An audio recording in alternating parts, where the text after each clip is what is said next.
I have been in a slump of sorts. Not really a reading slump, but a life slump, which turns into a reading slump. I asked you for some recommendations for books you thought that I would really love. I asked for books that you thought I would give 5 stars, fast-paced books, or generally kind of weird books. I got tons and tons of comments. So I went through all of the recommendations I asked on my YouTube community tab and also on my Instagram stories, and there were 3 recommendations for books that I already own. But everything that everyone suggested is getting added to a list for me to come back to later because there were a lot of ones I hadn't heard of, and I'm really interested in a lot of them. The 3 that I owned that were recommended were How Can I Help You by Laura Sims, Chlorine by Jade Song, and Kill for Me, Kill for You by Steve Kavanaugh. This one I believe is fast-paced. These 2 are weird. The fact that I own all of these already means obviously that I was interested in them previously, so having someone else say that they think that I would like it is very encouraging. So we'll see how this weekend goes. I think that getting through all 3 of these is doable because I'm really just dedicating the weekend to reading, and I'm very excited. I am confident that I will have a 5-star this weekend. But I haven't been reading a lot recently, so I'm really excited to dedicate the next 48 hours to reading. I have made it 108 pages into How Can I Help You by Laura Sims.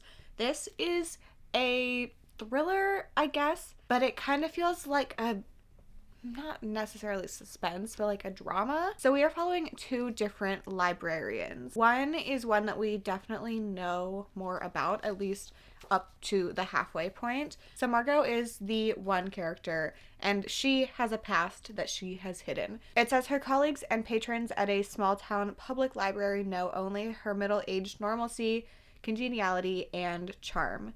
They have no reason to suspect that she is, in fact, a former nurse with a trail of premature deaths in her wake. And now she's working at a library. So everything is going really well for her until this new librarian starts. And her name is Patricia, I think, not Patricia. Anyway, I kind of hate that, but it's spelled Patricia.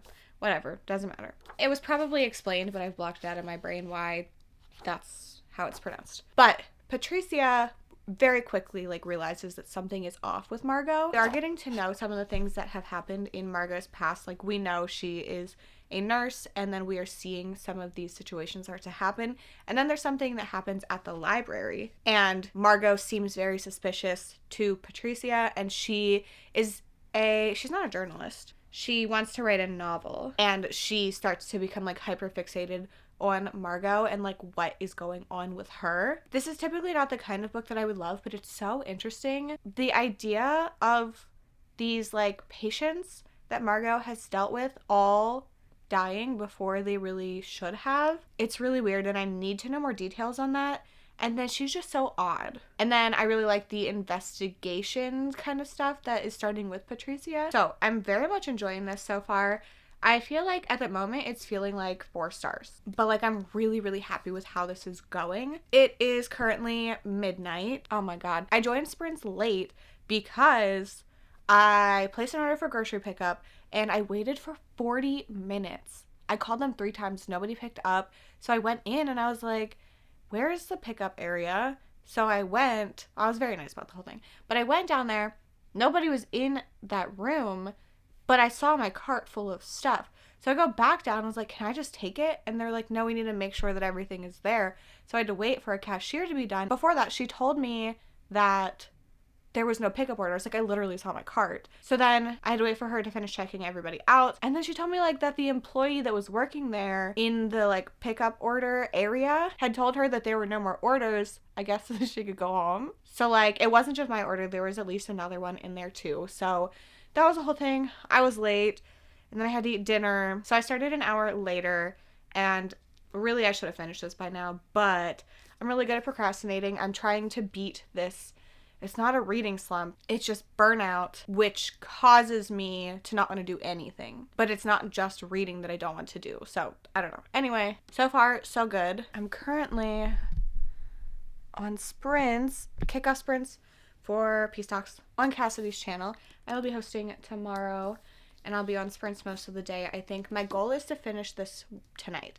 I think I have an hour and 20 minutes of the audiobook at my speed, and I feel like Cassidy's gonna go a little bit longer, so I'm gonna read a little bit more of this before we talk, but I'm very invested. I really just wanted to film with Winston right here. But I have made it 75% to how can I help you. It's like 1:30 in the morning and we are still on sprints. It's the last sprint. And I figured I would just pause where I am and then finish it in the morning. I'm still really liking it. It's very much like character studies and these two different characters interacting with each other and learning about Margot. Is that her name? Yeah, learning about Margot's past and all of the stuff that she was doing and seeing how learning about that is affecting Patricia in the present day. Other than that, like, not a lot of plot is happening. We're even seeing the same thing happen from each of their perspectives. So we will see Margot interact with the character and her thoughts and what actually happened, and then seeing Patricia observe it and her thoughts on that. And she's also like writing this book based on her feelings about Margot, and that's fun. This is very much reminding me of Death of a Bookseller by Alice Slater, which I gave 3.5 stars. Parts of that were so interesting and other parts are really boring. I am liking this one more than that one, I think. So I would say this is feeling like 4 to 4.5 stars at the moment. Probably closer to 4 unless there's some like big twist that happens. But I'm having a really fun time with it. I'm at a really good stopping point. I made it to another part. So pausing on reading for the night, but I will definitely be able to finish that pretty early in the day tomorrow. Kristen starts sprints at 9 a.m. and I'm hoping to be there. That's the plan. I'm just gonna scroll on my phone for a little bit, finish up sprints, hopefully go to sleep pretty soon. So then I have a full day of reading tomorrow. Ooh, I get to go to the library. Okay, I'll talk to you in the morning. It is like 3:30 on Saturday and I have finished How Can I Help You. I ended up enjoying this one. I would give it 4 stars. I think it's one that kept my attention the whole time. I was interested in what was going on, but I think the end was kind of anticlimactic. It wasn't exactly what I was expecting. I don't know what I was expecting, but this book felt so similar to Death of a Bookseller by Alice Slater. It's definitely the same style and almost format. They are both following 2 female characters who are working together. One is hiding something, the other one's trying to figure out what it is. I did like How Can I Help You a little bit more, but in a way I think that Death of a Bookseller was a little more interesting. Like, I think that the character that we are following in Death of a Bookseller was more like messed up, so it was more interesting to read. But if you like one of these, I would recommend the other one. I think I gave this one 3.5 and this one 4 stars. I don't really have much else to say about this because the plot doesn't really like go there because you're so much in their heads. I do think that like the character made some really, really dumb choices, and I know in thrillers they have to make dumb choices, but this one felt even more dumb than usual, which I think is part of what kind of like hindered my enjoyment, because she's like seen to be this very, very smart person and then makes like the dumbest decision, which leads to other things happening, and you're like, well, yeah. So I enjoyed it. I had a good time with it. This one is pretty short. It is a lot shorter than this one, but this gets good points for Team Shadows. I don't remember the points, but I logged it. I was thinking about starting Chlorine next, but because it's shorter, I think I'm going to start Kill for Me, Kill for You, so that I have the rest of the day to finish this. And tomorrow I can definitely read Chlorine. So yeah, I think I'm going to start in with Kill for Me, Kill for You.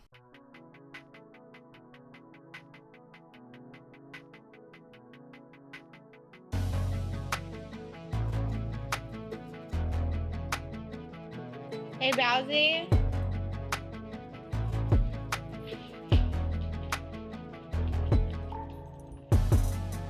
You want to go to the library?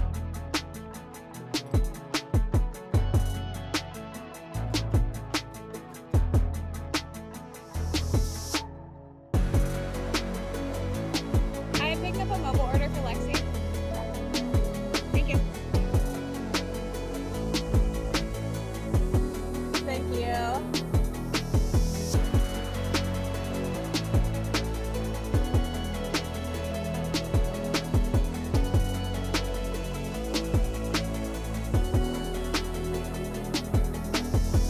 There you go. Thank you so much. You're welcome. Have a good day. You too.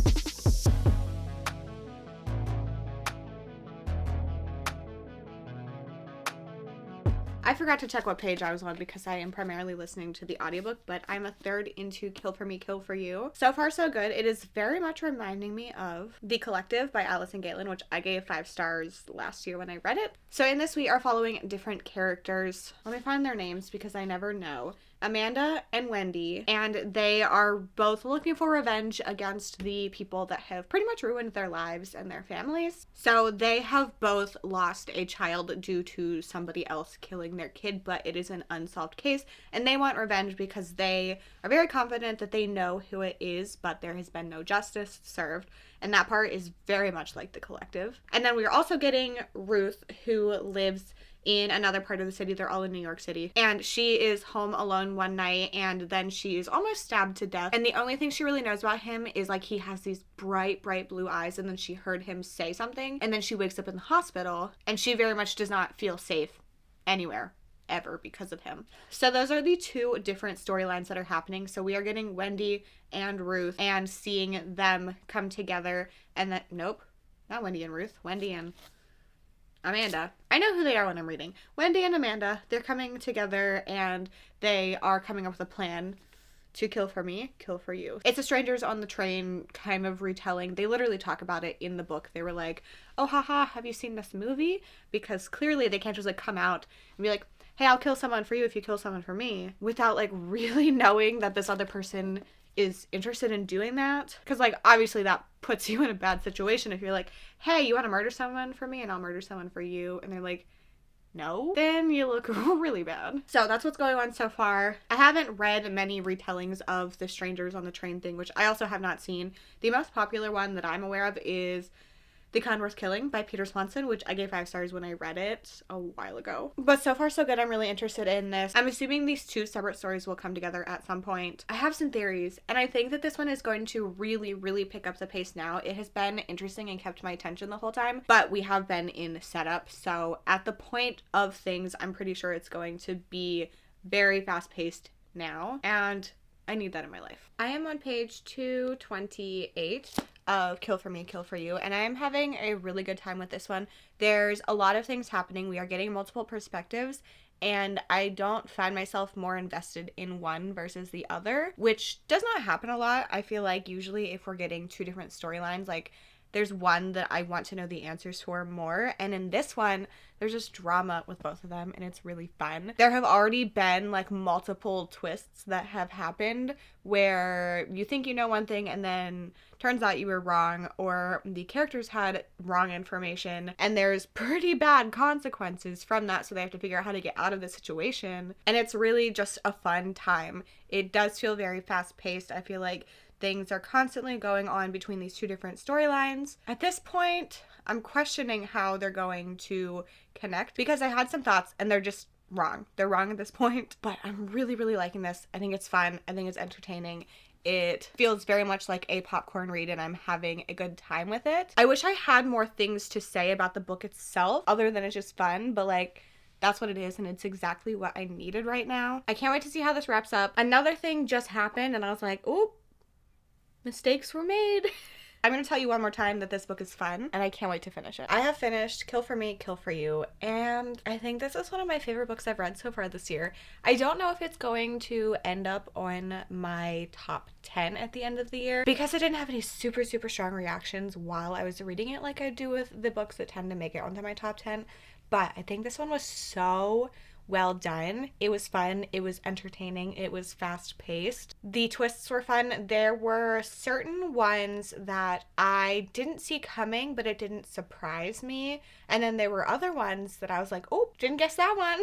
So I just had such a fun time with this. Just like, I don't know, it kept me on the edge of my seat. I always wanted to know what was going on. I didn't read this one as quickly as I usually read books that I'm completely obsessed with, but like I'm slowly recovering from not wanting to read, but not wanting to do really anything. So I think I read this very quickly for the pace that I've been reading books very recently. I really, really recommend this if you like fun, over-the-top thrillers. It's a pretty short one. I liked the audiobook. Really what I'm wanting in thrillers right now is just fun and fast-paced. And generally, that's what I want in thrillers anyway. I want them either to be very, very psychological and like deal with that a lot, or very fast paced. And this is super fast paced and does have some of these psychological aspects as well. I think that the reasoning behind a lot of things was heartbreaking and also just like really intriguing. And I really liked how the stories came together. I liked seeing these characters. I liked the elements in here of revenge, and I liked the exploration on grief as well. I just think it was done so well. I highly, highly recommend this one. I know he has another thriller out. Oh, he's Irish. It doesn't say what his previous one was, but I think it's called 13. Somebody in Sprints was talking about it recently, and I was like, oh, I didn't know what that book was about. But that was another one that was recommended. It was either 13 or this one. I just happened to own this one, but I'm absolutely going to be reading 13 now. Sounds really good. And if it is even close to how good this one is, I'm gonna love it. I'm so glad that I read this. I wanted to read it soon because it is new and I like reading thrillers around the time that they come out. But like, I just got this copy in the mail a couple days ago, and I don't usually read the books that I buy that quickly. I'm so happy about this one. Thank you so much for the recommendation, and I'm super excited to finish this with Chlorine. I'm 78 pages into Chlorine, which is roughly a third in, and I'm a little disappointed in this one. My issue in this one is the writing style. It's not bad, but it's just definitely not my preferred style of writing. I knew this was going to be literary horror, and sometimes that works for me and sometimes it does not, and at the moment it's not really feeling that way. My issue is I generally can't pinpoint what it is with literary horror writing styles because like Natural Beauty, obsessed. Monstrilio, like I enjoyed it, but that was the one where like the themes and discussions were better in theory than the actual book for me, and that's how I'm feeling about this one, which is so disappointing. And really it's because I built this up in my head. Truly, I am the problem here, but I don't know. I guess I should tell you the plot. So we are following Ren, and she is a swimmer, and immediately when she starts swimming, she feels like she's like at home. It is her thing, and she's so good at it. And then she forms this friendship with Kathy, who is another swimmer. And also at the very beginning, she is talking to us like she is no longer a human, but a mermaid. And I'm very, very interested in that stuff. But as we're learning about everything that has been happening to her as a kid, there's just something about it that I feel very detached from. I like the conversations. I think they're really good, but I'm just not invested like I want to be, and it really sucks. It could still pick up for me, but I don't think at this point that this is going to end up being a favorite because I doubt the writing is going to change. We are getting the past and learning about Ren growing up, and then in the present we are getting letters to Ren from Kathy. I do think there's going to be a lot of really good discussions in here around swimmers and like young athletes, the pressures that are put on young girls and their bodies in general. We are watching our main character get her first period and feeling like her body is going against her. In here it says it's a story about the trials and tribulations of growing up in a society that puts pressure on young women and their bodies from an adult perspective. A powerful, relevant debut novel on immigration, sapphic longing, and fierce, defiant becoming. Which, like, in theory, all of those things I am interested in reading about, but the writing is just not my favorite. So I am going to read some more. Once I'm around 2/3 in, I will check in with you, hopefully with a slightly better update. I have 2 updates for you. The first one is on Chlorine, and the second one is for Realmathon. Okay, I have insider information, and the team that's in last place after peace talks is time. What a plot twist. Okay, there's that information for you. Chlorine, less exciting for me personally. I'm not really loving this still. I just feel so detached from it. I think the story itself is good and interesting, and there was one scene that I was like, ooh, okay, that's kind of gross, but other than that, I'm not connecting to it. That's the issue. And it's not that I like don't relate to anything, but it's just the writing style that is not my favorite. It's really, really, really upsetting to me personally. I don't think it's bad. I can see why other people like this, but this is just not my preferred writing style. I can love books like this, but I don't always, and sadly this is the case where I'm not loving it. We are continuing to watch, I keep wanting to call her Jade because of the author. We are continuing to watch Ren and her journey with competitive swimming and just like becoming an adult and the changes that are happening in her body and how she interacts with the people around her and her kind of wants to become a mermaid. And we do know that in the present she is a mermaid. We don't know the specifics of that, but she refers to herself as a mermaid. Kathy writing her the letter refers to her as a mermaid. There's obviously some things that we are not aware of with this situation, and I'm assuming we are going to figure everything out. And I have some theories. So like I'm invested enough to care about theories, but I'm not obsessed with this. Like I am perfectly fine putting it down at any point. And I don't have this like compulsive need to pick it back up like I do with books I love. I think it's going to end up being 3 stars because I'm interested in it, but just the writing style is keeping me from being fully in the stories. I still think 3 stars is good. Not what I was hoping for, but I'm glad that I'm finally getting to this because I keep putting it off because I was scared I wasn't going to love it. That worked out well for me. So I finished Chlorine and I'm going to give this one 3 stars. I liked it in theory.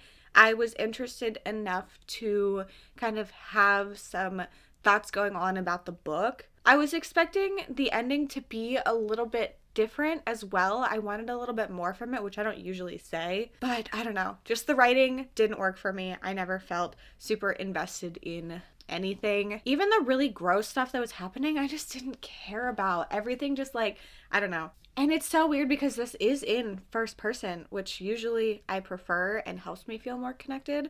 So I don't know. I would probably read from Jade Song again. I would lower my expectations. And then I think if the second one doesn't work for me, then I probably won't, because like if the writing style doesn't work for me, like that's not gonna change really. I'm super glad that I finally read this. I'm a little upset about it, but still positive feelings. So overall, I would say this was a success. 4 stars for How Can I Help You, 5 stars for Kill For Me, Kill For You, and 3 stars for Chlorine. I'm glad that this video gave me a push to read these 2 because they were probably ones that would sit on my shelves for a long time because I was scared of them. This started off being my vlog for Peace Talks for Realmathon. It continued past then, but I did read for some other videos during that as well. I read some very exciting things. If you've made it to the end and want to leave me an emoji to say you were here, I don't know if there's a mermaid emoji, but any sort of fish underwater thing works for Chlorine. If you participated in Peace Talks, I would love to know how many books you read, what your favorite thing was. I hope you enjoyed this video, and I hope to see you soon. Bye!